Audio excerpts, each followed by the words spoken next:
Roblox voice chat has been enabled for everyone, as you can see here. But how to use Roblox voice chat is what I'm going to show you in this video. First of all, you want to log in to your Roblox account. Then go to the settings icon in the top right of your screen and then click on settings. Now what you want to do in here is very important. You want to add an email address. This is very, very important. As you can see, it's verified.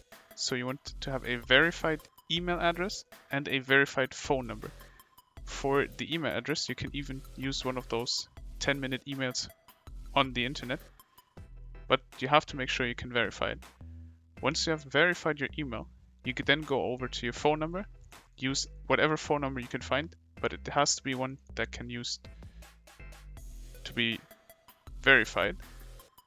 And once you are verified on both of these, you can go over, discover, go on over, start a game, and the next time you start a game, you will see this message pop up, which says, let's chat, enable voice chat to talk with others in this experience, follow our community standards when talking, and report abuse if you hear it.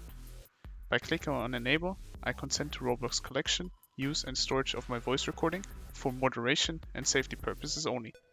You can then choose whether to join with, out voice chat, or enable voice chat. And you have successfully used the voice chat in Roblox.